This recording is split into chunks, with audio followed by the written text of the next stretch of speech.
England and Scotland have played each other 115 times. In this series, we start with the first game and look at each game one by one, year by year. We'll look at, amongst other things, the players, the venues, the history, footballing changes, and the quirky stories. I'm Steve. Join me on this journey to discover what makes England v Scotland the greatest international derby.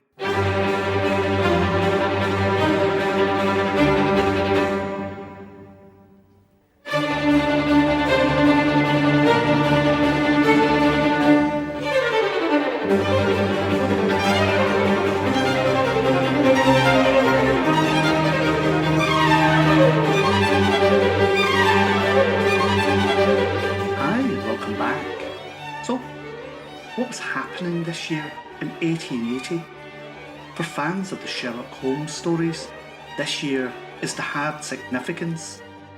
On the 27th of July sees the Battle of Maiwand in the Anglo-Afghan War. This battle causes Dr. Watson his near-death wound and results in being sent back to London, where, of course, he lodges with the great detective. In Australia, the outlaw Ned Kelly is captured and subsequently executed.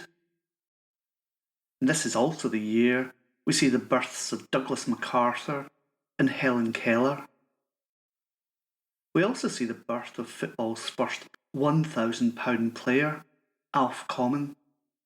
He played for Sunderland and Sheffield United before his record-breaking transfer to Middlesbrough in 1905. He gained 3 England caps, and we'll see him again in future episodes. He died in 1946, aged 65, in Darlington. And 1880 would see writers Gustave Flaubert and George Eliot dying. Eliot was the pen name for Mary Ann Evans, and she left us classics, including Middlemarch. In football, this is a year we see the foundation of 2 teams who would provide a juxtaposition as to the fortunes of football. Preston North End, who were to dominate the English League in its formative years. The other is Manchester City, formed as St Mark's in West Gorton, but changing its name to Ardwick Association Football Club in 1887, and thereafter to Manchester City in 1894. And their long-suffering fans would wait many years between trophies until the recent domination of the English game. This is the year that saw the Irish Football Association being founded by clubs in the Belfast area, and they played their first international 2 years later. Based in Belfast, the IFA was responsible for the organisation of association football throughout the Isle of Ireland, then part of the United Kingdom, until a bitter dispute between Glenavon, based in Belfast, and Shelbourne, based in Dublin, over where a drawn Irish Cup replay should be held. It led to a split in the IFA and the formation of the Football Association of Ireland, FAI, in 1921. In April this year, representatives from the English, Scottish, Welsh, and local football teams met to discuss the throw-in law. English rules had throw-ins pretty much as we know it now. However, in Scotland, they threw back in a right angle, such as we see in line-outs in rugby. It went to a vote, and the English system was adopted by all. In the English FA Cup final, we see Clapham Rovers gaining their only cup win, beating Oxford United 1-0. And in the Scottish Cup, it's back to business, as usual for those giants of the Scottish game, Queen's Park, as they defeated Thornley Bank 3-0 in the final to win the cup for the 4th time.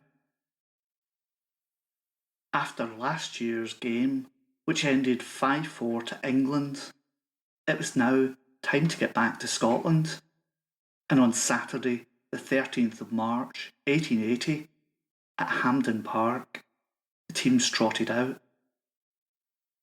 The reports couldn't agree on the attendance, but estimated it somewhere between 9 and 20,000 people. The referee was Captain Donald Hamilton, with umpires James Nicholson and William Piers Dix. Scotland kicked off in a 2-2-6, and they wore dark blue shirts and white shorts. And following 2 trial matches in the previous fortnight, the Scottish Football Association Selection Committee chose a team on Saturday evening, 6th of March.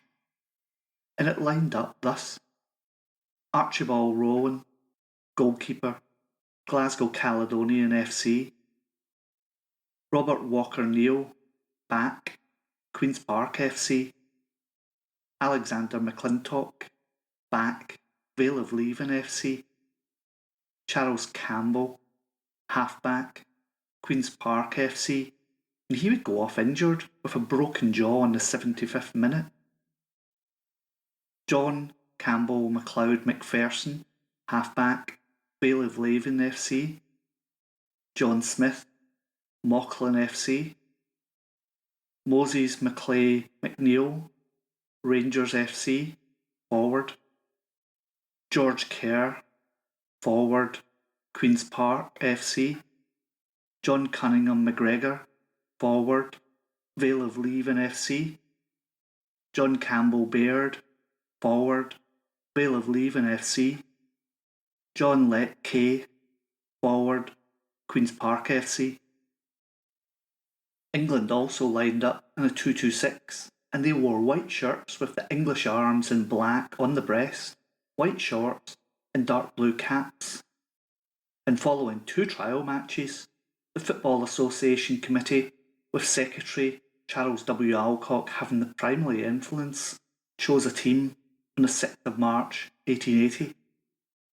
And it lined up thus: H. Abermarley Swepstone, goalkeeper, Pilgrims FC; Edwin Bluntly, right back, Nottingham Forest FC; William Brindle, left back, Darwin FC; Norman C. Bailey, half back, Old Westminsters AFC and Clapham Rovers FC; John Hunter, half back, Healy FC and Providence FC; Sagar R. Bastard, outside right, Upton Park FC; Charles H. R. Wollaston, inside right, Wanderers FC, Lancing Old Boys AFC and Clapham Rovers FC. And this would be the last Wanderer to represent England. Francis J. Sparks, centre forward, Hertfordshire Rangers and Clapham Rovers FC; Sam W. Widowsong, centre forward, Nottingham Forest FC; E. Charles Bainbridge, inside left, Swifts FC; and William Mossford, outside left, Sheffield Albion FC. And our match report comes from the Times, Monday the 15th of March, 1880. Saturday last was the day appointed for the 9th annual match between England and Scotland, according to association rules. The heavy rain, which fell in Glasgow on Friday, caused many fears lest it should continue on the following day. Fortunately, however, these were not realised, as the weather was gloriously fine and over 12,000 spectators were present at Hampden Park. Scotland set the ball rolling against the wind, and it was soon returned by the English forwards, and a shot at goal was made by them, but the ball went over about half a yard to the wrong side of the post. The game had lasted about a quarter of an hour before anything of definite character was secured. Kerr then got in possession of the ball and placed the first goal to the credit of Scotland. This thoroughly called forth the enthusiasm of the large number of people present, but their cause for exultation was short-lived, As Mossford quickly shot the ball through for the Southerners, it had been well passed to him by Bainbridge. For some little time after this, English kept the play at close proximity to their rivals' posts, causing the goalkeeper some anxiety. A claim of hands, however, was given in favour of Scotland, who thus aided, drove their assailants back, and carried the warfare into the England's domains, when, despite the activity of Swepstone, Baird kicked a second goal for his side. The visitors, however, were bent on not leaving them long in possession of this advantage, and Bainbridge, who kept well on the ball throughout, got another goal for England. The score has been thus equalised for a second time, and the contest became keener than ever. And for a few minutes before half-time, Kerr kicked a third goal for Scotland. Ends had changed, and the ball had not long been restarted before Kerr obtained a fourth goal. Level play ensued, but the home team again asserted their superiority, and Kay once more sent the ball between the posts. An accident to Campbell now caused his retirement, and the English played up in a style which soon threatened to take the victory out of the hands of their opponents. The ball was taken in front of the home team's fortress, and out of a loose scrimmage, it was shot under the crossbar. Thus encouraged, England continued to press their rivals, and within 3 minutes of the last success, Bainbridge added a fourth in the 89th minute. But Scotland held on for the victory, and it was a carbon copy, a deja vu of the last game, 5-4. The players afterwards dined together at the Grand Hotel. In the next episode, can England get revenge? Join me then. By that time, England and Scotland will have played again for real. If you've enjoyed this, please like, subscribe, and send a link to your friends. And until the next episode, bye bye.